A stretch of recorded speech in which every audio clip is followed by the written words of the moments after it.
What's happening, guys? Welcome back. Right now it is 1:37 p.m. where I'm at. It is April 8th, the day of the fight, Israel Adesanya versus Alex Pereira. Let's get into this breakdown really quick before their second mixed martial arts fight. Alright, so getting right into it, what are the issues that Adesanya faces when he fights Alex Pereira? Well, Adesanya has issues with Pereira's length, his size, and his power. Not to mention he's a technical striker as well. Combine all of that and you have Adesanya's bane, basically, his true nemesis. If you notice, the way that Adesanya likes to try to negate and stifle Pereira's power, he likes to touch his gloves. That's to muffle his punches, take a little bit off of them, and also gauge the distance.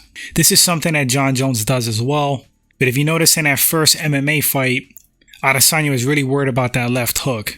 He kept pointing at Alex's left hand, keeping his hands and arm out there to deflect and muffle that lead left hook.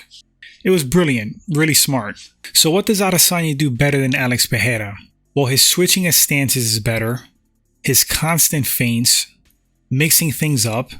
I also believe Adesanya is faster, which is huge in striking. I would argue that speed's more important than power. You can be powerful, but if you can't hit your target and you're slow to the punch, you're going to be picked apart. But of course, you need power regardless to put people away or to hurt them. Adesanya has both speed and power, more speed than power though. So he's always going to be a threat to Alex Pereira. It's not like Alex is coming into these fights worry-free. He almost got put away in that first round in their last fight. Something of note, this was my observation.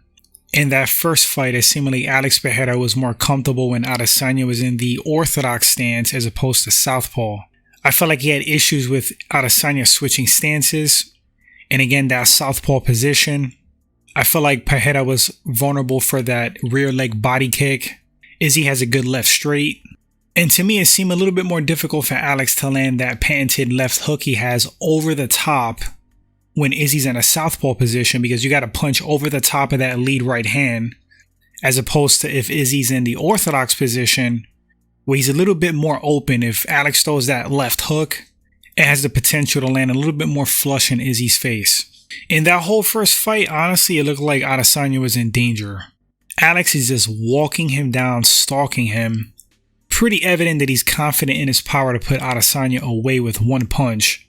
Israel in full matador mode, evading, dodging, escaping, and picking his shots carefully, which is what he needs to do.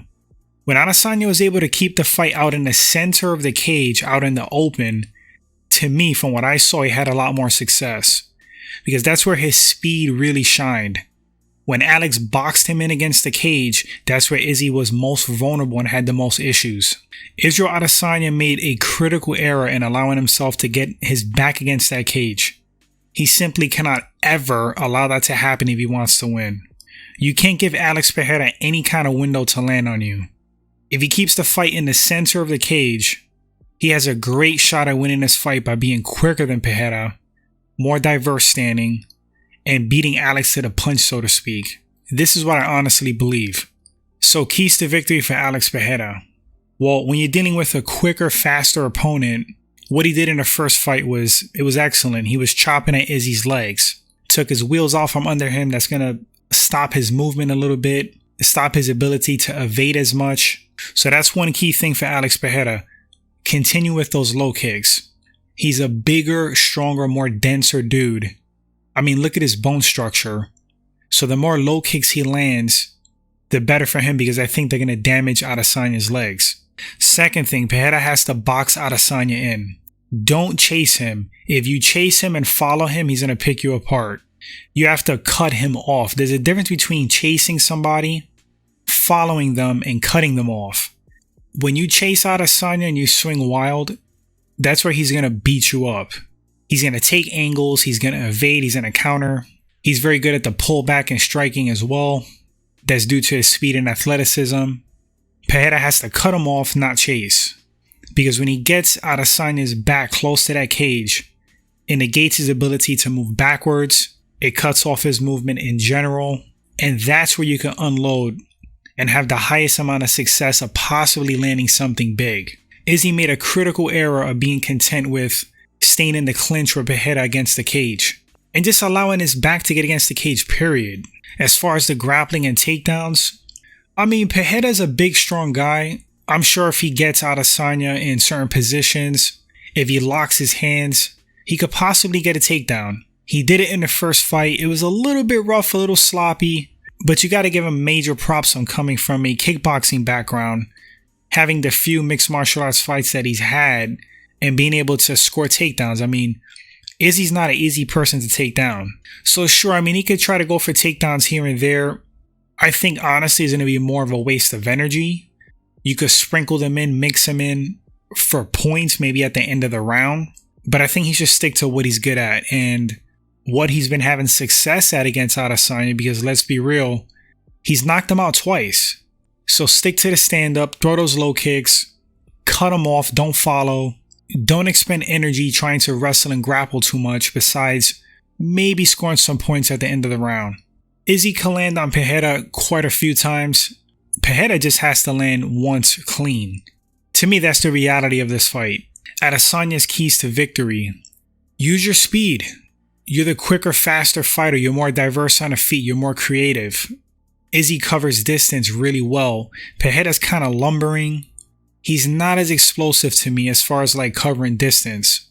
He stalks you. He's kind of like a striking Michael Myers in there. Adesanya, on the other hand, he's very good at blitzing people. He's got great straights. I think Adesanya's jab and his straights were very effective in their first fight. He has to stick and move. Hit him, get out of there. You cannot let his ego get a hold of him. Don't get into a slugfest. You're not going to win that.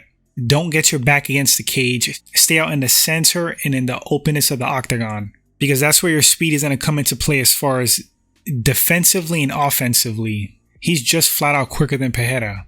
Use that. I think Adesanya has a better gas tank than Alex.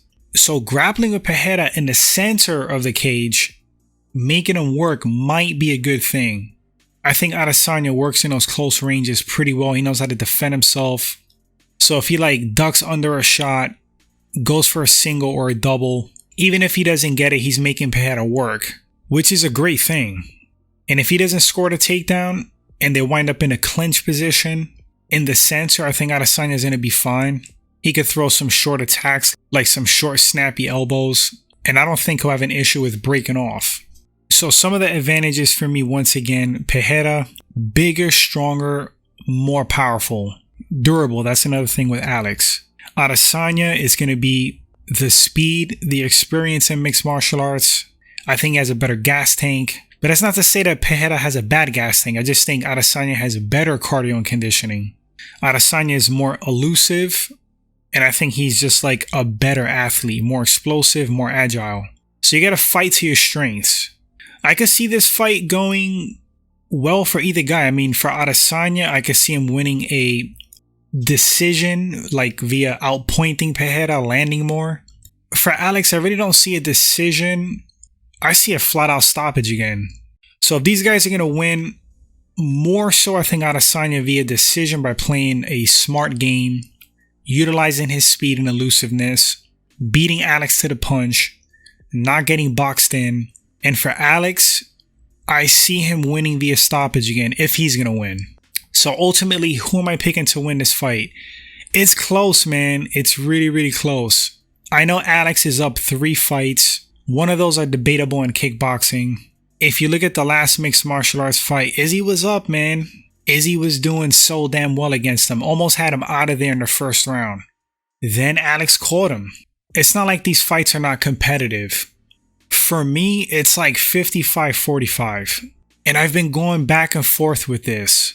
On one hand, I see Alex Pereira catching Adesanya again. He may just have his number based on his size, his attributes, the skills that he does possess. He's just a bad fight for Adesanya, striking wise. Sometimes it's like that. Sometimes a guy just has your number. Adesanya may get his redemption in this one. It's hard for me to pick, guys, but I'm going to make a pick regardless. I'm going to lean towards Adesanya via decision. If that man has learned his lessons, doesn't try to engage in a slugfest with Pereira, stays safe, keeps it in the center, doesn't let his back get against that cage, I think he could win a decision. Of course, he could stop Pereira as well, but I'm thinking like more decision win. So yeah, I'm going with Adesanya 55-45. Very, very difficult for me to make a pick, guys. I mean, I could easily see Pereira catching Adesanya again, putting him away brutally. I guess we're going to find out tonight. Thanks for watching this short breakdown, guys. Hope you enjoyed it. Eager to read your thoughts. Appreciate all the support. If you could do me a favor, like and share the video if you appreciate it.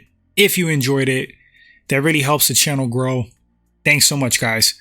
Enjoy the fights, and I'll catch you all next time. Later.